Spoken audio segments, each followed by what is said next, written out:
Yo, what's up?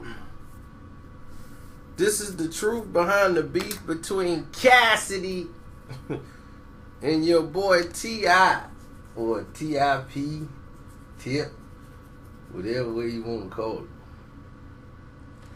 But Cassidy came out and was supposed to be the biggest superstar to come out since DMX. They had Cassidy gonna be the newest sensation to blow the door wide open. He had a little buzz, then his second CD, I'm a Hustler, was coming out, and then the door got closed on him. He had the case. He's locked up. And while he's locked up over this case, and it was an emergence of the South really coming in hardcore and taking over while he was gone. And you had the Jeezys, the T.I.s, the Young Jocks. You know, all of these guys started to be the new face of what rap was gonna be. And people were like, how did this happen? You know, like, where did this even come from? Because it wasn't making sense to them. Like, this is the new ball game now. So when Cassidy came out, the avenue for him, and he watching how people was taking the majority of his ideas and stuff that he had done on his second CD that he didn't get to really promote that well because he went to jail. And all the ideas and everything off that album was pretty much scratched. From Young Jock, taking his little, you know, the Hustler dance, to, you know, T.I., you know, when he had the song Cassidy versus the Problem, and Cassidy the Problem versus the Hustler, and once that went down, and now everybody wanted to battle themselves. You saw Cannabis do it. You saw all these other people want to battle themselves. And T.I., when he named his album T.I. versus T.I.P., at the award show, they had a promo little thing set up promoting it with T.I.'s going back and forth with himself, arguing. Everybody was so excited about the project. And I'm like, do anybody remember the fact that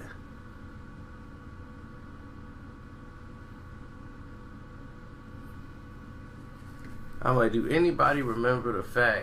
reading a message, I'm sorry about that, but does anybody remember the fact that Cassidy did this first and much better? But they were like, no, you missing the point though. Because I'm like, you missing the whole point. The point is that T.I. making his album based off that. Cassidy just made a song. You know, people don't understand how concepts work, I guess. So I expect these type of responses. So when T.I. comes out, he addresses it. I mean, Cassidy come out of jail. He started doing his freestyles and he started addressing it.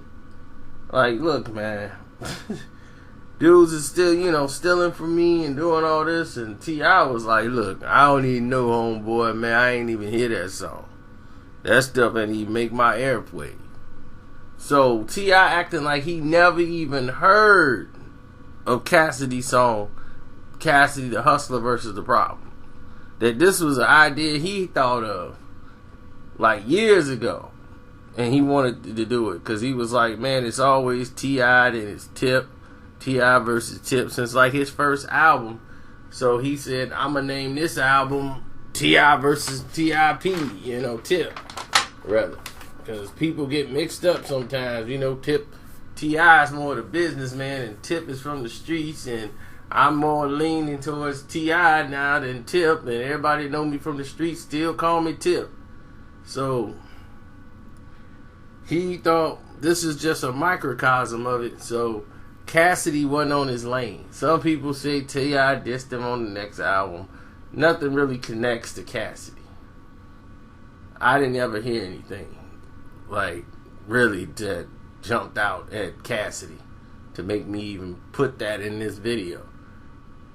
He never addressed it, except for when they were in they did a show in Philly, and he wanted to go meet with Cassidy. Like, where he's supposed to be the king of Philly, where's he at? So he wasn't there. So T.I. was like, well, where is he? I keep hearing, I don't hear this guy. He keep falling off the radar. So basically, T.I. was waiting for Cassidy to get back on. Like, everybody waiting to see this guy get back on, and his album flopped. So the beef never really went anywhere. And then while he was basically out the game, Swiss had gave up on him and everything else, Meek Mill started dissing Cassidy, and they had their little thing, and then T.I. put a message on there in the middle of it, like, man, tell these haters to catch up. And telling him, calling, Cassidy a sucker. So, it was, everybody was getting it. At that time, Cassidy was just lyrically lacing everything in sight, dissing Meek Mill and T.I., MMG, everybody who wanted to be down with what was going on. So that was a fun little thing that could have went somewhere, but T.I. wasn't going to address it because it wasn't going nowhere. Meaning, like, where was this going? You weren't going to get nothing out of it because Cassidy was done. Like, there was nothing more for Cassidy to do. He had to come back and get hot in order for Tip to say something to him. And that just wasn't finna happen. I would have loved to seen this play out at a bigger scale, but, you know how when something's done, it's done. This was it. It was just through. And it didn't really escalate to anything, but he had a point. People were stealing from him. Stealing his concepts, stealing his flows, all this stuff while he was gone. He figured he wasn't going to use it. And T.I. kind of jumped into his spot in the lane that he had and just took off with it. So, for T.I. to say he didn't know, like, I ain't know that was his style, I think that's a flat out lie. I think he knew. He knew 100% what he was doing. He liked the idea of it and wanted to make it into an album. That's all. Just pay homage. No need to lie about it. These guys so afraid of what's going to happen with their image. And then we saw what happened to him, like, right after that, when he went down. So, it's your boy Carcino. I'm out. Enjoy your day.